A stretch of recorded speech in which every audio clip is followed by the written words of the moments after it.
bagende neza. Abafite Bibiliya murambure Bibiliya dusoma ijambo ry'Imana. Bakiranye ntaragera aha maze kutwihanganira n'impamvu zaho gaturuka, ariko ndashimira Imana ko nanjye nabonetse muri iki giterane. Ndaje mbibwire abatazi ariko hano abenshi turaziranye. Tubanza dusome ijambo ry'Imana niryo rya mbere, urwandiko rwandikiwe Abaheburayo igice cya 5, turasoma duhereye ku murongo wa 12. Urwandiko rwandikiwe Abaheburayo igice cya 5 ku murongo wa 12 haranditswe ngo, kandi nubwo mwari mukwiriye kuba abigisha ubu kuko mumeze mumaze igihe kirekire mwiga, dore musigaye mukwiriye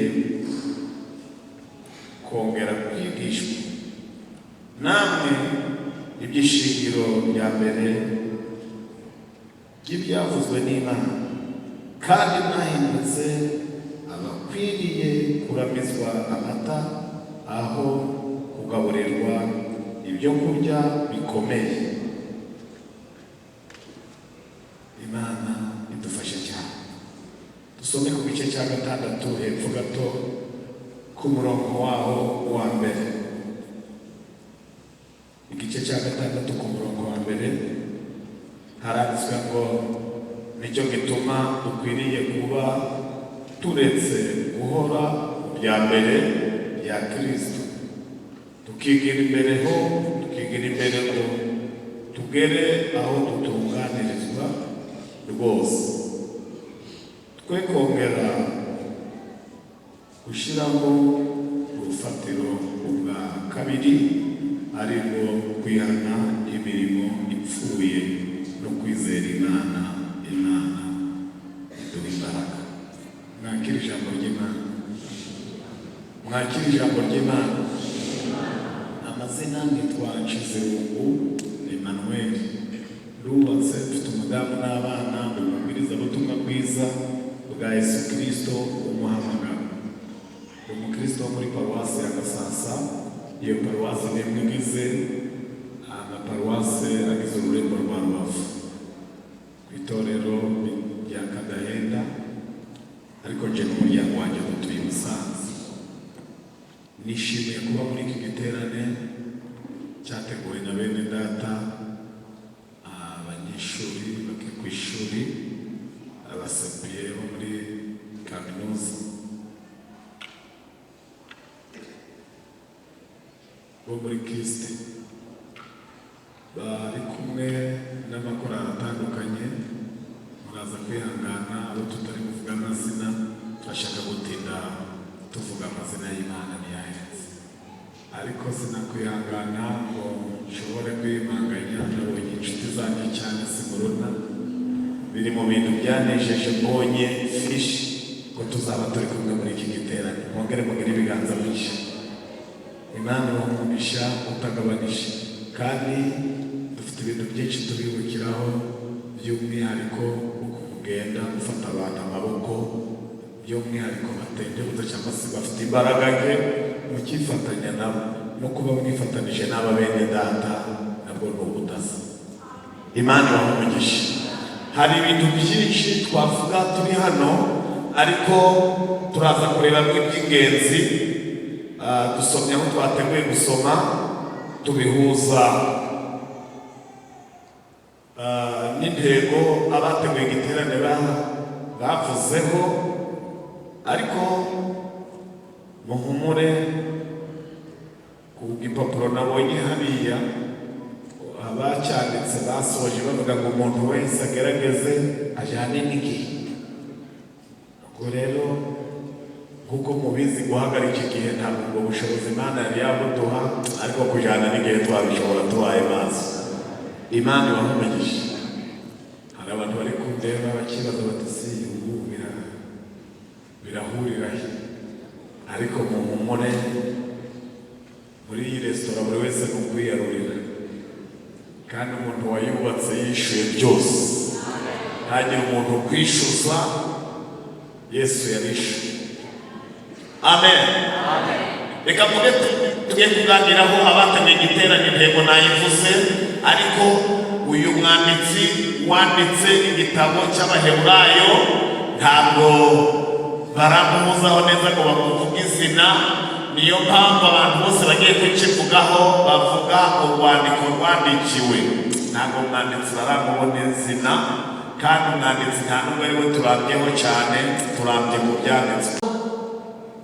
Mu gihe gito mvuge Abaheburayo, nakoze icyegeranyo, nasomye Bibiliya, ntabwo imirongo nsomye ariyo nasomye gusa, ariko gusoma imirongo myinshi ntabwo bivuga ubwiza bw'ijambo ry'Imana cyangwa se uburyohe bwabyo. Nasomye umwanditsi wandikiye Abaheburayo, ngira amatsiko yo gusoma Abaheburayo ni bantu ki. Abaheburayo ni abantu bahoze kera baba mu idini ry'Abayuda, ariko ngo bumvishe inyigisho za Kristo. Kubera ko Abayuda batakundaga kwemera inyigisho za Kristo,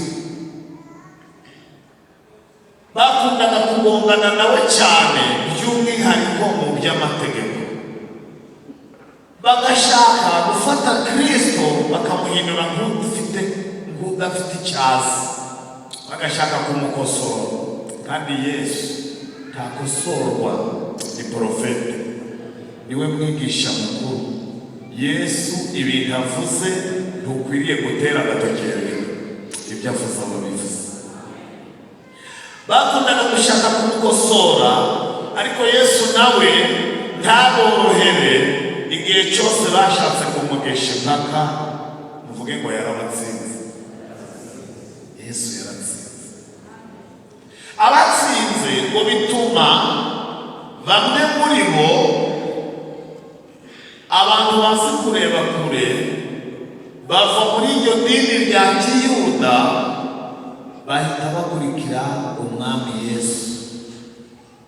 Abakurikiye Yesu kubera inyigisho ze nzima, abakurikiye Yesu kubera ingeso ze nziza, abakurikiye Yesu kubera imbaraga zirenze afite, abakurikiye Yesu kubera imirimo ye myiza, abo nibo babaye itsinda. Babaye iki? Itsinda. Iryo tsinda rihinduka Abaheburayo. Abaheburayo bavuye mu Bayuda bakiri abahakanyi. Icyo nashakaga kuvuga, nashakaga kubabwira ko n'ubu tuvugana, haleluya, iyo uhuye n'umuntu mwiza ukora ibintu byiza, twebwe turavuga ngo twe turi Abaheburayo. Twe turi abaki? Abaheburayo. Kandi ntabwo umunsi ariho biswe iryo zina. Izina Abaheburayo ryari izina rya kera, riri no mu isezerano rya kera. Ariko kugira ngo umuntu yitwe Umuheburayo, kugira ngo umuntu yitwe Umuheburayo, byabaga ari ibintu yakoreye, byabaga ari ibintu bidapfuye kubaho gusa. Mu minsi yashize haherutse kuba graduation muri kaminuza y'u Rwanda. Hafi y'aho ntuye hari umubyeyi yari afite umwana we urajeyo muri medecine, yarize ubuvuzi. Noneho yambaye ikanzu n'ingofero, turi mu birori, turi guserebura iwabo, arahaguruka bamuhaye ijambo, aravuga ngo ku mazina yanje hiyongeyeho izina ritarakajagari, hiyongeyeho izina ritarakajagari, hiyongeyeho izina ry'icyubahiro. Avuga amazina ye, avuga uko yari yitwa, ariko aravuga ngo bagiye kujya bongeraho dogiteri. Iryo ni izina utabyara umwana wawe muri mwite, nubwo waba umaze imyaka myinshi utarabyara. Ushobora ushobora kuva mu bitaro abantu baza kureba umwana wabyaye ukavuga ngo yitwa dogiteri Duzi Nyamugunga, abantu bazaguseka. Ni izina ritari akajagari, ni izina rititwa umuntu ubonetse, ni izina bakorera, ni izina rijanye n'ibikorwa. Dogiteri iyo babyanzuye, iyo babyemeje, no kuri invitation igiye kwandika utumira abazaza mu bukwe bw'umwana wawe ubanza aho dogiteri.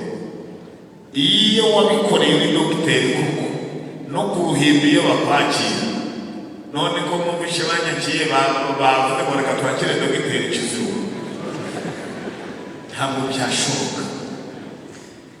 Ahantu hose uzasoma Bibiliya ukahasanga ijambo ngo uwo muntu ni umuheburayo, ni umuki. Ndabibabwiye muzasanga uwo muntu adasanzwe. Ahubwo se abaheburayo muzi ngo ni bangahe muri Bibiliya? Ahubwo se abaheburayo muzi ngo ni bande?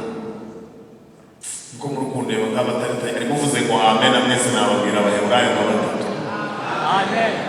Abo nibo bikirije. Amen. Vuga abaheburayo ngo batatu cyangwa batanu. Haleluya. Muribuka umunsi umugore wa Potifari yegera Yosefu ngo baryamane. Yosefu akagira gute? Potifari ageze iwe mu rugo, umugore we yaramubwiye ngo yazanye iki? Ababisomye ariko babivuga.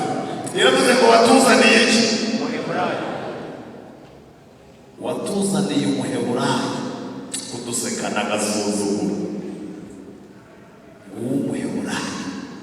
Umuheburayo ni umuntu wanga gukora iki?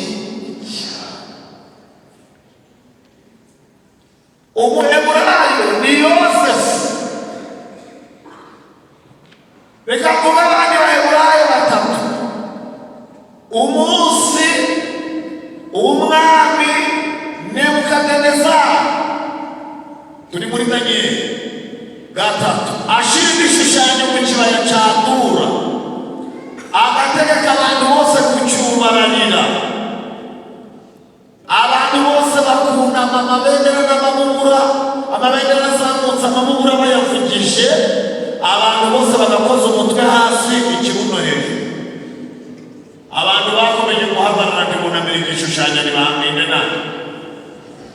Seduraka na Meshake abagiye imbere y'umwami kubwira umwami ko byagenze bavuze ngo iki?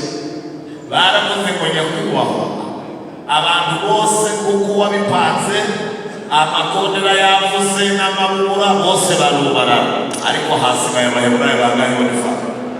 Abaheburayo basigaye ni bangahe? Uzi ko batacumvira itegeko ryawe?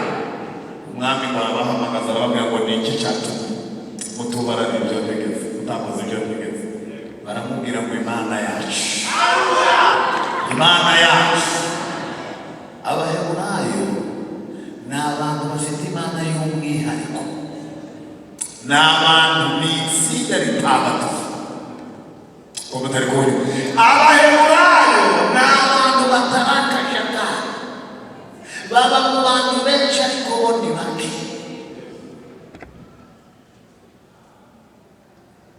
Mu kibaya cya Dura barabije Bayali, abaheburayo nyakuri bakomera ku Mana yawe.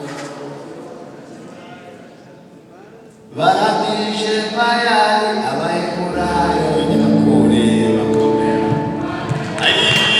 Mu kibaya cya Dura barabije Bayali, abaheburayo nyakuri bakomera ku Mana yawe.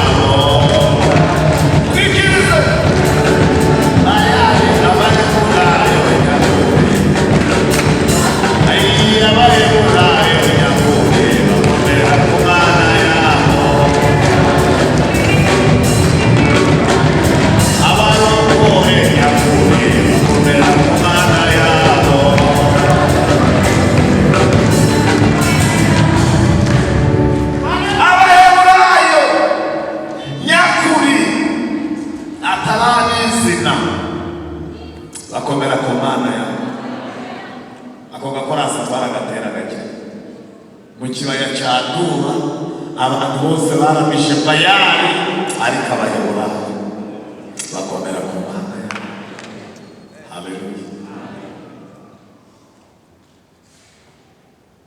Bagetse inzandiko baravuga ngo abantu bose baramara iminsi ntawe usenga Imana ye. Buri abantu bose bategetswe kugira umwami Dariyo Imana, niwe uzasabwa ibintu byose bikenewe mu buzima. Ni umwami Dariyo.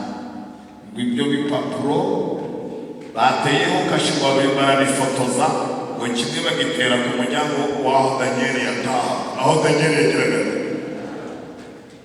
Danieli wavuye mu kazi basanga igipapuro kiri ku muryango, arakireba agica munsi, yinjira mu nzu, bakingura amadirishya yerekeye Yerusalemu. Danieli wahamagara Imana ngo ntiyasenga rimwe, asenga kangahe? Asenga kabiri. Haleluya. Bibiliya yerekana ko Danieli agisenga ngo hari abagabo bari bari aho hafi bagwanya ibintu byo gusenga, ngo baraza n'abandi bati turagufasha. Danieli ati mumfashe ndi kugira ngo ati tugufashe uri gusenga. Danieli ati ndagafatwa nsenga.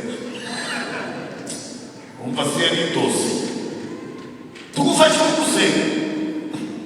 Resi yo ni dosi, noneho watereta aho udafungwa. Danieli ati noneho mutabara.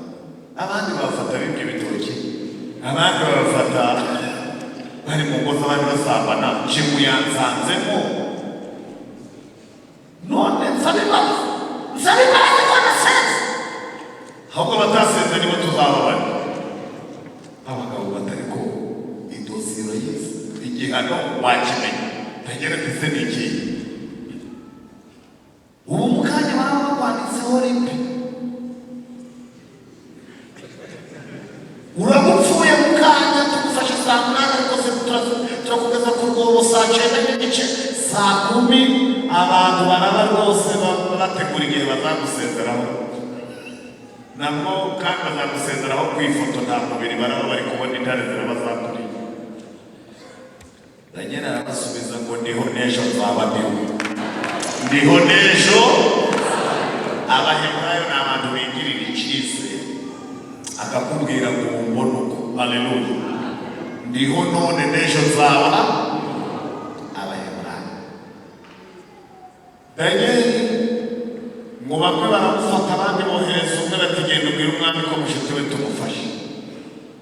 Baragenda babwira umwami bati rero amategeko yose warayatanze, abantu barayubahiriza, ariko ya nshuti yawe y'umuheburayo tuyamusanze. Umwami ati nta kindi, ibindi byose baramuteze baramubura, ariko bayamutegeyeho baramubonye. Bagize gute? Umwami wagerageza kumukiza biranga, ariko nasomye impamvu byanze. Niba hari ibintu twari gusoma ntibigire imbaraga, ni biriya bintu. Iyo muri Bibiliya handikwa ngo nuko Danieli arasenga, baramufata bamujyana mu rwobo rw'intare ziramurya. Ubwo Bibiliya yari kuba yuzuye ngo bamujyana mu rwobo rw'intare zigira mbese ubu tuba twicaye kandi zaramuriye. Ariko ibituma twicara hano ibintu bifite imbaraga. Bamujyana mu rwobo rw'intare tuzagira kuba zitaramuriye, nibyo biguye mu ntara bizana hano. Ni hano kubera zitagize gute.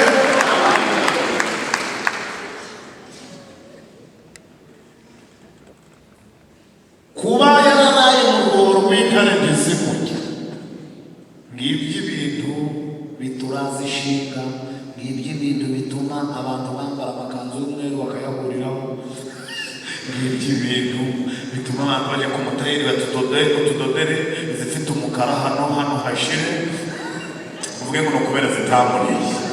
Ngibyo ibintu bitumye, kandi reka mbabwire, kubera zitamuriye agamaro ko nyumva kambirore aho bari kundeba neza niho nerekera. Haleluya. Uvuge ngo amen. Mbabwire impamvu kubera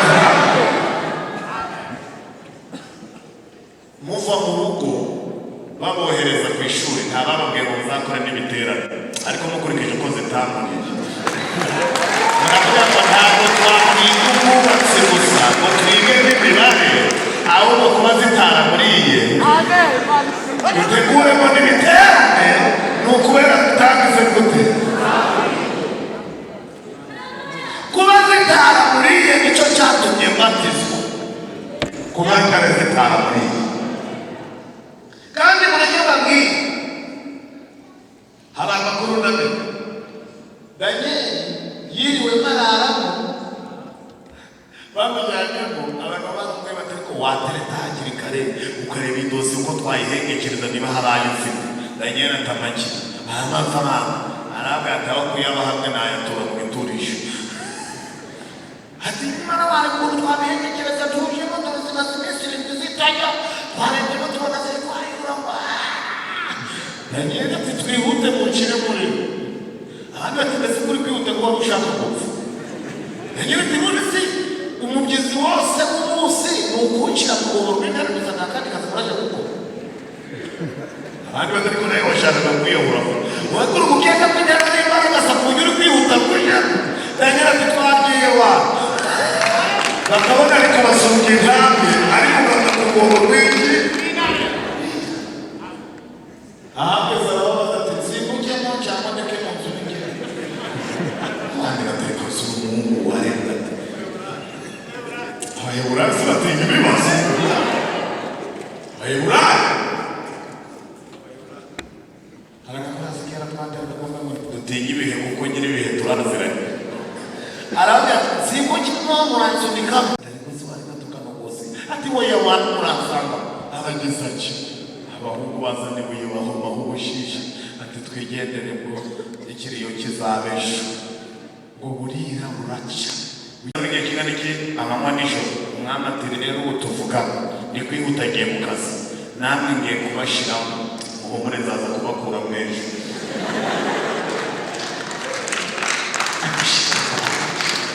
ariko abaraje kugira ngo muzamenye abaheburayo ibibazo byose abaheburayo bahura nabyo Imana iritanga ibibazo byose umuheburayo ahura nabyo Imana imushiriramo guhunganira mw'ijuru bafite viyupi mw'ijuru hari viyupi bafashisha abantu bo mu isi b'abaheburayo haba mu byerekeranye n'ubukungu haba mu miturire haba mu mikorere abantu bazanye ibishoroke mu isoko mw'ijuru bakaba baramenyemo barahari ngo bayikoresha barazamuye mw'ijuru bamenyemo baba bahari abacuruzi baba babizi nta bantu bari babuze uburyo baje ku ishuri muri kaminuza mukura ibiganiro mu matsinda mugiye kujamo wambere baramubwira ati homora ntongera ubwoba izitare yumese ziratujya turi batatu umwami ati niba no gushakira ibisubizo mu bwinshi n'abagore banyu bazi ndategura kuvuga ko n'abamadamu barababara umwami ati n'abana banyu baze ati tubaye itsinda rigari babayeho mu buzima bwa Kristu bakabana bagatsindwa bakagwa mu byaha ariko ntibaheranwe nabyo bakihana bakagira gute abo bantu nabo bihanye ibyaha bakoze nabo bazaba mu ijuru niyo mpamvu mu baheburayo usangamo ba Mose yakubise umunyegiputa igipfunsi ahita ava mu mwuka kimwe gusa ntabwo yari yamwongeje kimwe ariko mu kugira ngo kimukubite Bibiliya yaravuze ngo yarebye hirya no hino wabona nta muntu uri kumubona arakimutsindagira cyiza Mose ngo ntiyategereza ngo abiwabo baza bajyane n'umurambo bahita acukuza amaguru ibirenge gutya mu mucanga amutabamo amaze kumutabamo ati Imana umva umushinga Mana wewe wumva umushinga aho makorasi y'umuntu wishe iki wishe umuntu abaziribye araziribye Imana iri mu kazi Imana ateze kuheruze kwica umuntu uri kubyina ibiki ibyo byina bifite gahunda kubera yarebye hirya no hino akabona nta muntu uri kugira gute kugira ngo Imana imwereke ko ibizi muri iyo minsi ngo basanze bene se b'Abaheburayo babiri bashaka gushyamirana ngo batongane, abahagarara hagati ntimugashwane ngo mutongane kandi mwese muri Abaheburayo. Undi aramubwira ati eko wajya uvuga ibintu ushoboye kudefana, uri Umuheburayo nyine ntabakubise umuntu igipfunsi agapfa. Mose aravuga ati narabimenye kame ngiye. Abarahunze yahungira i Mediyani, agezeyo rero ngo akorana ibintu byiza, asanga abakobwa b'umusaza umutambyi witwa Yetiro, ngo asanga bari kuvoma abashumba banze ko buhira ingamiya zabo, ngo arabahigika yuhira ayo matungo, ngo abo bakobwa bataha bavuga ngo mbega umuntu mwiza. Reka ndabwire, nukora ikintu kibi abantu bagakomeza kuvuga ko uri mwiza, tuzemere. Nukora ikintu kibi abantu bagakomeza kuvuga ko uri mwiza, wewe uzakosora ikibi wakoze, kuko abantu bavuga ko uri mwiza ari benshi, ariko Imana yavuga ko uri mubi ikakwima ijuru, ikakwima ijuru. Kuko nzi abantu bahagaze imbere y'abantu, abantu barakomera bati oke, ariko Imana itavuze ngo oke nticyatuma itagukubita umugeri. Uwitwa Herode yahagaze imbere y'abantu abavuga, barakomera batasa n'Imana, bati noneho si ukuvuga uri kanya. Imana ibwira marayika iti mukubite umugeri n'urushi, mukubite hariya. Tukemere ko abantu bakwita mwiza, Imana itari kukwita. Nubwo abo bakobwa bamwise mwiza bakamuratira na se, ise w'abo bakobwa witwa Yetiro ahita amuha akazi, aramubaza ngo uri uwahe? Aramubwira ngo ndi Umuheburayo. Ngo ndiki? Amuha akazi, ariko Imana iburana ubugingo bw'umuntu. Ibona Mose i Mediyani nta bukristo buriyo, i Mediyani nta korali iriyo ngo aririmbeyo, i Mediyani nta Mana iriyo ngo ayubahe. Imana iramusanganira, imusanga aragiye ku musozi wa Horebu. Imana iriyemeza itwika igihuru kugira ngo imusange. Igihuru cyaka kidakongoka ikora ibidasanzwe. Mose ngo atambikishwa no kureba icyo gihuru, warayegera, muvuga ko yegera imbere. Ariyegereye rero, Imana ivugira mu gihuru iti hagarara aho winyegere, wetura inkweto zawe, aho uhagaze aho. Mose ngo kwetura inkweto, gukwetura ni ururimi rwacu rw'Abaheburayo, ni ukwihana. Yari mubwiye ngo ihane, nubwo warebye no hirya no hino ukabona nta muntu ukubonye, ariko nje nagize gute? Siko mutari kuvuga, mwese mushoneza amaboko. Aravuga ko nagize gute? Ari umugabo umwe yajyamye mu rugo rwe afite kirize, abona aratashe nta kintu atahanye mu rugo, bati turaburara. Ababwiye umwana we ati ngwino mperekeze tujye guca ibigori mu isambu ya Ntuza, ntabwo turaburara kandi yejeje ibigori. Umwana aherekeza se, bageze aho ibigori biri, abwira umwana ati ucunge hariya urebe na hariya na hariya na hariya, ati nanjye nigire mu murima nca ibigori dutahe tujye kurya. Umwana abwira se ati niwe si bafatega ko hano kubwira, ati kuvuze ngo ncunge hariya na hariya na hariya na hariya, ati hejuru ntibakubona.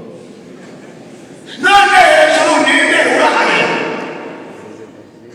Umupapa ati ngwiki uravuze ngo ngurebere hariya na hariya batagufata, hejuru uriya ntabwo barakubona. Umugabo abwira umwana ati dutahe dusubire mu rugo tuje kuburara hejuru batubona. Ibyo wakora byose, aho uzaba uzi neza hose batari kukureba, uzamenye ko hejuru bageze gute. Hejuru barakubona. Umuheburayo iyo yacumuye yemera ko yacumuye, nicyo kizamukubwira. Imana ibahumugishe. Reka nihute negere umusozo. Nashaka kubabwira karite z'Abaheburayo, ejo tutaja dufata ibintu ugasiroga gusa ariko tutazi icyo bivuze. Abaheburayo, reka mbabwire undi Muheburayo wa kabiri, undi Muheburayo kugira ngo nkomeze nansure. Umuheburayo witwa Yona. Witwa nde? ikintu kikubwira umuheburayo w'umwimerere niyo yacumuye yemera ko ariwe wabikoze. Yona yagiye mu bwato yasuzuguye Imana, yanze kuzita Rushishi nuko ari nta mwanya, nabwo bababwiye impamvu yanze kujayo, yari isa n'ukuri ariko atari ukuri. Hari umuntu yanga gukora ibintu akabona afite n'ingingo imurengera, ariko Imana ikoresha imbaraga z'umurengera ikamutsinda, nubwo waba kumva ufite ingingo. Ufite iki? Yona yanze kurusha n'imiwe, Imana iramubwira ngo nutajayo uve ku butaka naremye. Agira ngo ubwo Imana yaremye ubutaka gusa, siyo nyiri amazi, aba yigiriye mu mazi. Imana imwereka ko n'amazi ari ayayo, ihamagara umuhengeri ati ngo warabuteze ubwato, ati bucugusa ubukoze hakurya. Ngo bageze mu nyanja umuhengeri uramafata. Ngo abacuruzi bari bari muri ubwo bwato, igihombo bahombye ntabwo ikirarane kiravamo. Ngo bajugunye ibintu byabo mu mazi, ngo babone inkuge yanze gutuza. Ngo nabo ubwabo buri wese atakambira Imana, ngo Yona ari icyabiri. Aravuga bati niko wambaho uruwe kuwe utari gusenga.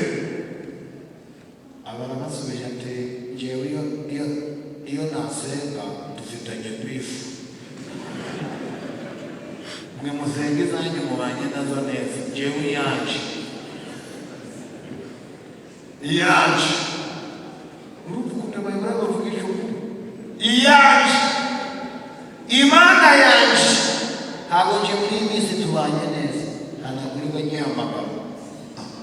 Ati siniyi atarega ndi umuheburayo, nasenga insatwe nubaha Imana yo mu ijuru. Ntabwo muri iyi minsi njye nayo turi kuvuga umuheburayo iyo meranye n'Imana neza arabimenya, niyo batari kuvuga rumwe umuheburayo. Ikimenyetso ko umuntu atari umuheburayo abafitanye n'Imana bifu, ahubwo agiye kuyihamagara ngo ngwino hano mwana, ngo turabukeneye papa. Urayikeneye neza nzoga ziri mu nda, uri guhamagara Imana ufite peredanse mu mufuka wa gisore. Ukabona ikintu cy'igisore kiri guhamagara Imana gifite peredanse mu mufuka, ngo karibu papa, ngo karibu Jesu. Irazanye umukongote, ntabwo kumeze wemerewe guhamagara Imana. Jyama abayihamagara bageze gute?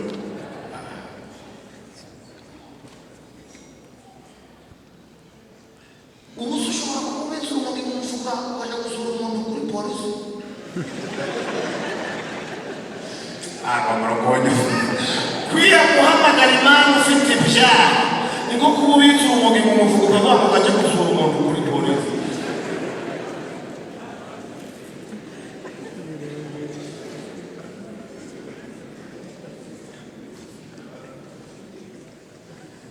Kuza mu rusengero wasanganye,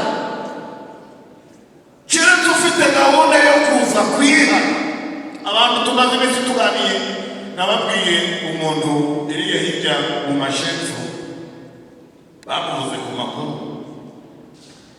yapatanye n'abantu bamuha ikiraka cyo kwica umuntu, aramwica, bavugana amafaranga babaha kimwe cya kabiri. Amaze kumwica aragendera bishyura ati muyambe namurangije. Bati ko ntayo tuba tuhabona, ati munyishyura ariko, bati ntayo ko tuzayabona. Arambi bati ndaje kubarega kuririmba. Aja kuririmba yicara ku gatebe k'abanyabibazo, yicara ku gatebe kindi. Uzi ukuntu abantu batinyuka, komanda barimba tuwambere niyinjire twumve ibibazo byabo. Abarinji bati wewe batinya kuba fata, nitwa runaka, avuga izina ry'ipagani n'irikirisitu, afana rani, ati mfite ikibazo gikomeye, ati kimeze gito, ati cyo kunyishuriza abantu bandi mideli, ati bigende gute, ati abantu bampaye ikiraka cyo kwica umuntu, ati ndamwica. Afana ati kwikira,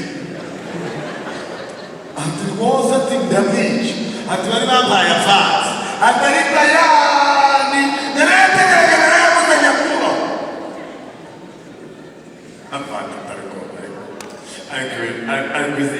none subiramo ikirego ati igihe abantu bambaye ikintu cyo kwica umuntu ndamwica baranyagura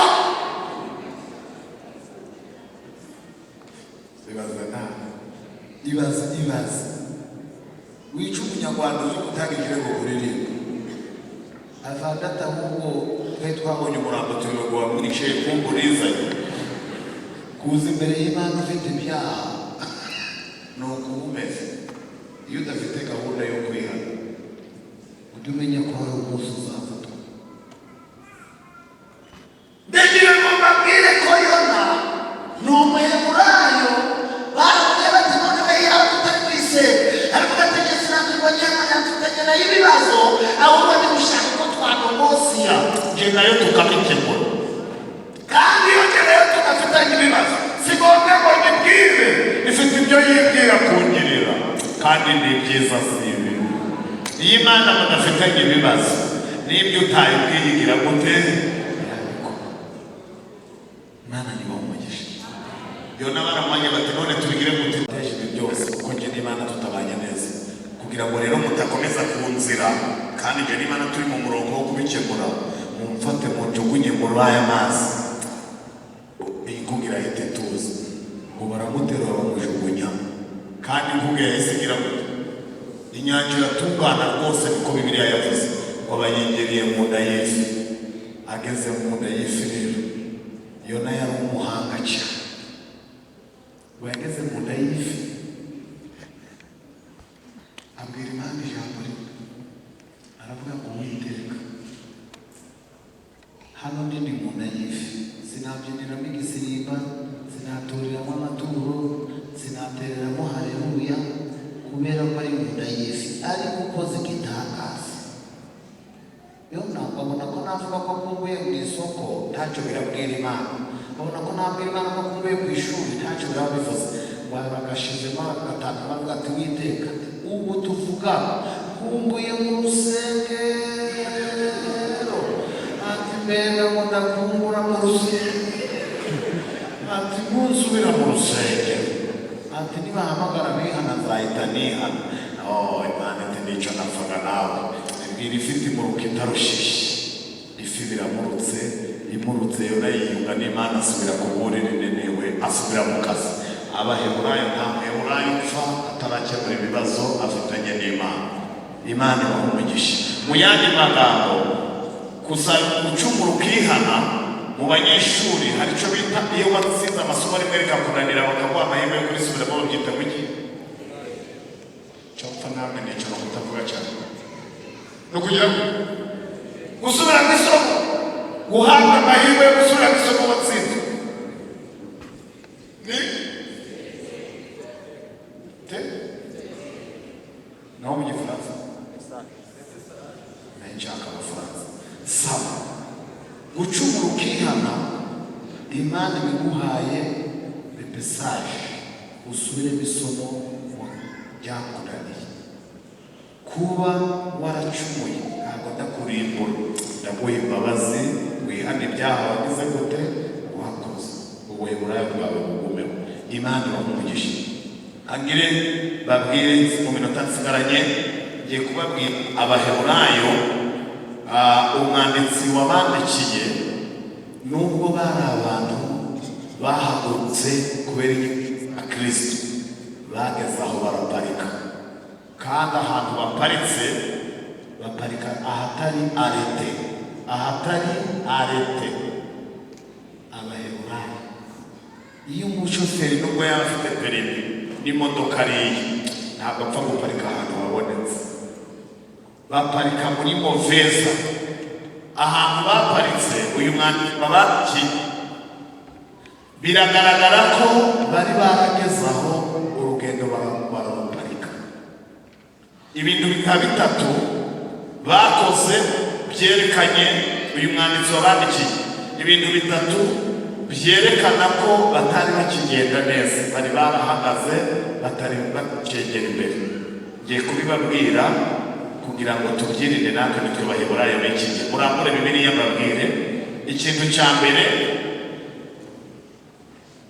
ikintu cya mbere batari bagikora ntibari bacita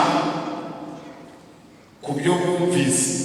Inyigisho bize kera bari barazihinyuye, bari kugenda ukundi bashaka. Muzabisoma mu Baheburayo igice cya 2 ku murongo wa mbere. Igice cya 2 ku murongo wa mbere. Ntabwo bari bacita ku nyigisho bize.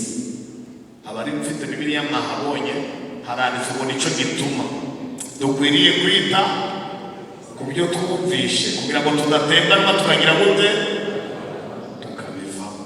Uyu mwanditsi yageze ku rwego rwo kubandikira iri jambo, ariko ubona bageze ku rwego batacita ku byo bagize gute, ku byo bumvise. Arababwira ati ntabwo ari uko dukwiriye kugenda kurikije uko mbabona n'uko mwitwaye, ntabwo mucita ku ijambo ry'Imana abera batwigishije. Icya kabiri cyatumye abandikira uru rwandiko,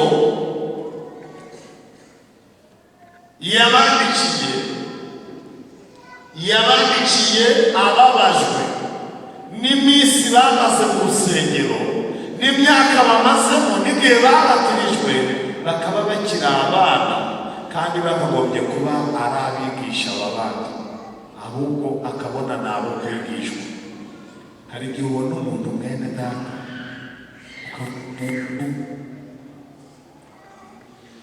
wabona imyenda yambaye ugahita ugira ngo ni umunyagice, ukavuga uti ni umushyitsi hano, ni umushyitsi. Noneho yaje guhumira mu mirari ukabona agiye muri korali, ukavuga uti zibura muri izi myenda niyo baroko, ugahita ubona yakagombye kuba mu bashyitsi batarakira Yesu, yakagombye kuba ari umwigishwa. None dore kamuzi tukamubwira tubabatijwe cyane ko tubakera hano mu rusengero bakubatse, ukavuga uti si ubwoko wagwingiye koko. Mu Baheburayo rero ntabwo dukwiriye kugwingira ngo tube tukiramizwa amata, dukwiriye kuba tugira ibiryo bikomeye, twigishwa uko tuzaba mu ijuru, uko tuzica. Imana ibamugisha. Uyu mwanditsi wabandikiye abandikira asa n'uwabajwe n'iminsi bamaze bari mu rusengero, ariko bakaba baraparitse batakegera imbere. Arabandikira rero, icya mbere yababwiye cyatumye baparika bahagarara ni uko batacita ku byo bumvise. Kimwe mu bintu byabagwingije, byabatindije, bigatuma bategera imbere, ntabwo bari bacita ku byo bumvishe. Icya kabiri ngo babaye babi mu mutima. Kuba babi mu mutima muzabisoma cyangwa se murabisoma mu Baheburayo 3:12. Abaheburayo 3:12 ni kwihuta ngiye gusoza. Kuba babi mu mutima, bagize umutima mubi. Umuntu wabonye nasome twumve. Yego.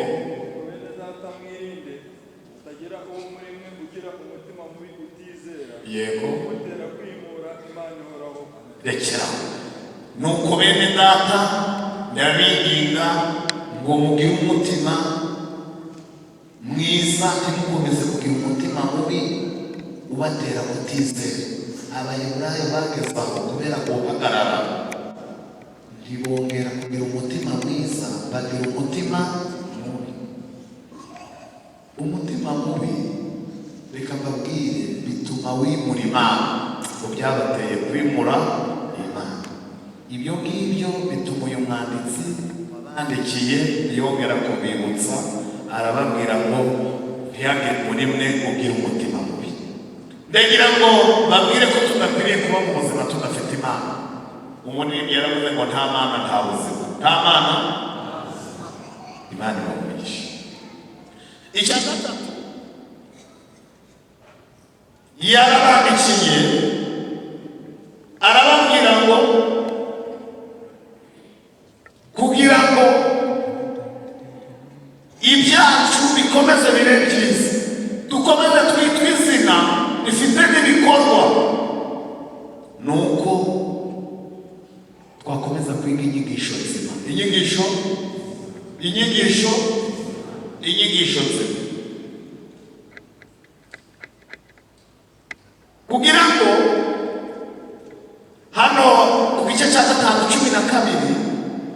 niho twasomye yarabandikira kugira ngo kimwe mu bintu bizadukura mu bwana bikadukuza ni ukwihangana tukumva inyigisho nzima.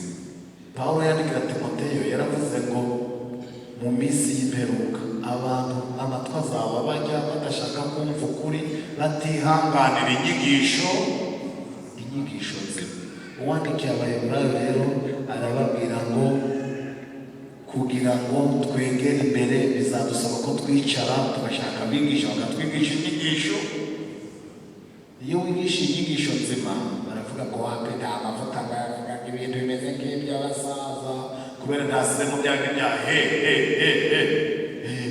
nkabona ibyo bintu. Abaheburayo rero kugira ngo bahaguruke begere imbere bakwiriye kwiga inyigisho nzima. Ikindi kutiga inyigisho nzima byatumye bahagarara ntibegere imbere. Icya kane cyatumye bahagarara ntibegere imbere ni ukwirengagiza guterana kwera. Abaheburayo 10:25, Abaheburayo 10:25, kwirengagiza guterana kwera. Ukabona umuntu abandi bagiye gusenga wagiye muri filime, ukabona umuntu abandi bagiye mu giterane wagiye kureba umupira. Ibyo bintu bizatuma utegera imbere. Niyo waba uvuka kwa pasiteri, niyo waba urara mu rusengero, abandi nibaterana ntuterane. Hari umuntu watwigisha atubwira ko guterana ni gutera imbere, ugusenga kuko bamwe bagira barahari. Kandi uko mubonye urya munsi wegera muba ariko murushaho kugenza mutyo. Murakoze cyane. Ntidukwiriye kwirengagiza guteranira hamwe kuko bamwe babigira, kandi uko wa munsi urushaho kutwegera turushaho guterana kwera. N'ubu turi muri kariyeri yacu. Uyu munsi ntiwigirire nabi, aho wiriwe niho heza kuruta ahandi hose wakwiriwe. Dawidi yaravuze ngo umunsi umwe ndi mu bikari byawe Mana urutira imyaka 1000 ndi muri Mariyoti, uruta imyaka 1000 ndi mu mazu y'abakomeye. Hari amazu y'abakomeye abantu baba bararikiye kujamo, ariko ngiyi nzu y'ukomeye kuruta abandi bose niyi turi. Aha turi niho heza. Umuntu w'inshuti yawe nakubwira ngo ntuheruka kunseruka kuntemberana uzamuzanira. Nihagira umuntu ukubwira ngo sheri kuko udaheruka kunsohokana ngo njyane heza, aho kukujyana ku mucanga ku Gisenyi uzamuzane hano baririmbe yumve, uzamumusohoka uzamubwire ngo aha niho heza kuruta. Imana ibamugisha. Uyu mwanditsi rero ntabwo yandikiye Abaheburayo gusa, natwe itorero muri iyi minsi ni twebwe yandikiye kugira ngo bigende neza. Kandi twebwe muri iyi minsi abateguye iki giterane badusangije ijambo ryiza, dukwiriye kwegera imbere kuko imbere hariyo amasezerano yacu. Hari umuntu nzi wari ugiye kwiyahura muri Bibiliya kubera abonye urugendo rumubanye rurerure, ajyana munsi y'igiti cy'umurotemu witwa Eliya, aravuga ngo gupfa bindutira kubaho. Imana iramubwira ngo ibyo bivugishijwe n'urugendo rukubanye rurerure n'inzara ufite, byuka ujye kandi umwe kuko urugendo ari rurerure. Waryama nta munsi muhari akanguka uri ku musego. Arabyuka ararya aranywa, warongera yegera imbere. Haleluya! Yegeye imbere agera ku musozi w'Imana. Imana yamuhereye amasezerano ko azajya mu ijuru atagize gute adapfuye. Imana ibaha umugisha. Abantu mwaje muri iki giterane tugiye gusenga Imana idufashe itwegeze imbere, natwe turabishaka. Kandi imbere ni heza ku bantu bafitanye gahunda n'Imana. Mwakira ijambo ry'Imana. Imbere ni heza ku bantu bafitanye gahunda n'Imana. Imbere ni heza ku bantu babanye n'Imana neza. Imbere ni heza ku bantu bafite gahunda yo gukomeza gukorera iki